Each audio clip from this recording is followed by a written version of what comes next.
So to simplify, we do the who, what, where, why, when, and all that. All right. What are we trying to do? Acupuncture basically tricks the body into thinking that it's been damaged. Acupressure is one of the tools of acupuncture.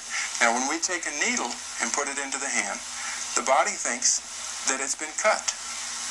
So it produces a healing response to begin to try to fix that. The same thing happens when I put pressure, thinks that I've smashed my hand, or if I put heat or electricity or lasers or magnets.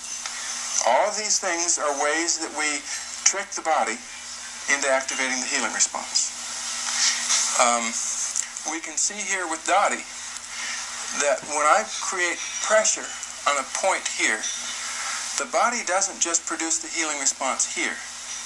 It produces a healing response which includes endorphins, everything to increase the blood flow.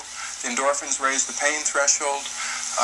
We change the temperature, everything to try to fix what the body thinks is damaged. As I put pressure here, the healing response is produced all along these lines. It's not produced all over the body. It's produced along these lines that go to different parts of the body. That's the reason that an acupuncturist will work on a point, because we know where a healing response is going to go. So if I have a problem like up in here in my head, I know that I put pressure right here. The body thinks that I've hurt my shoulder. So it will produce a healing response on that point and up in here in my head. So the body will produce an increased flow of blood.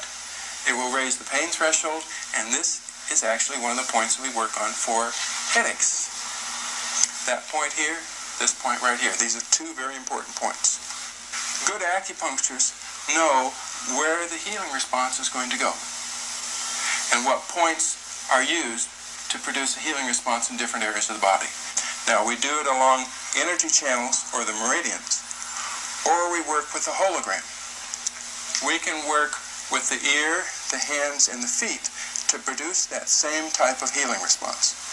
The ears, the hands, and the feet are miniature representations of all the different parts of the body. So what we do is we find a spot on the ear, like that relates to a problem, and we produce pressure on it, and it will be sore. And as we produce that pressure, the body thinks that we've damaged the ear. As it's fixing the ear, it's fixing the corresponding area of the body. So that's where we use the hologram. Who does it? You do it. That's the simple part. You do it anytime you want. Now what I'd like to do is to get into the two basic systems that we're working with. One is the miniaturizations of the body, and then the actual body points. All of us are aware of the concept that a tree, all the parts of the tree are in a seed, that the seed has, the leaves, the limbs, all the different parts, and the roots. And what we see when we see the seed is we recognize an oak tree or a poplar or different things like this.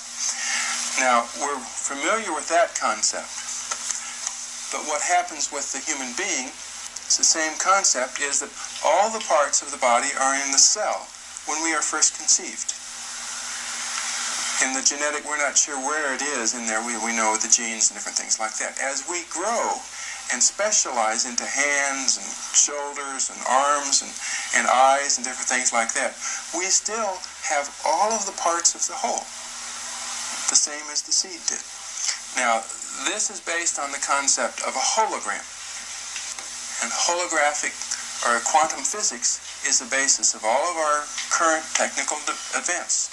The computers, all these things are based on quantum physics. And when the laser beam first came into development, they split a beam, they took a mirror and shined part of the mirror onto a holographic plate. And then they took another plate, another part of the beam, and they shined it onto the object that they were trying to take a picture of. So the picture that was taken with the laser beam ended up kind of looking like this, where you have these funny lines and it was hard to understand. But when you turn around then and shine a laser beam through this, you get a 3D picture. That's where we get the Leia in Star Wars, that was out there that was, help me. Okay, that's the hologram. Okay, now one of the most interesting concepts involved in that theory is that when we take a little piece of this, we break it into hundreds of little pieces and shine a laser beam through the little piece like this, we still get an apple, and we'll get all the parts of the apple. They'll be a little bit more diffused, but we still get all those parts. So this concept of a hologram means that in each gram there's a part of the whole. So it's the hologram. And this is something that's very important for us, because as we heal ourselves with different parts of our body, we also recognize that we are a part of another larger reality. As we heal ourselves, we heal the earth, because we are a hologram, a miniature representation. Remember when we looked at the picture earlier that had the earth and the water and all these things? We are components of that in the same way. So it's a very interesting concept, and it's going to help us a lot in changing the way we're looking at health now. So when we look at the foot, we find that the right foot is a reflection of the right side of the body. The left foot is a reflection of the left side. The lower part of the foot is the lower part of the body, and the upper part of the foot is the upper part of the body. Okay, we see here too that the middle of the body, or the back, is on the inside of the feet.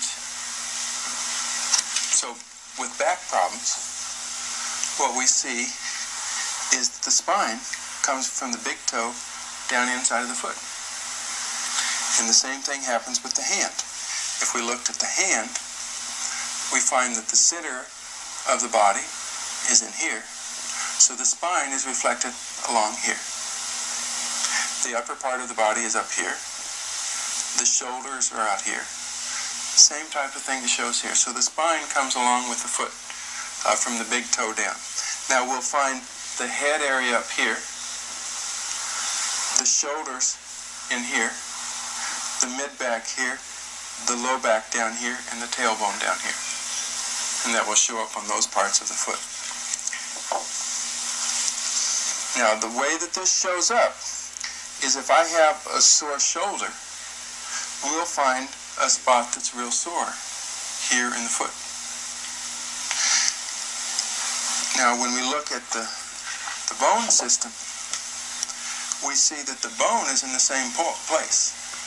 So I can't differentiate between a problem in the bones or the muscles or the skin. All I can do is get the general area. So if somebody comes to me and says, I have a boil on the skin on this particular area, we would look on the area that relates to that. So we can't differentiate or diagnose or try to work on prevention by looking at the different things. We just kind of have to use a number of different systems. So you can see how the bones here also. Now this is a picture from the back. So the bottom of the foot is more of a reflection of the back of the body. If you come over here, you see how the bones look more like lungs in the pictures that you've seen of lungs. Now this is the top of the body. See the toes, the toenails up here? So here what we have a reflection of is that the top of the foot is the reflection of the front of the body.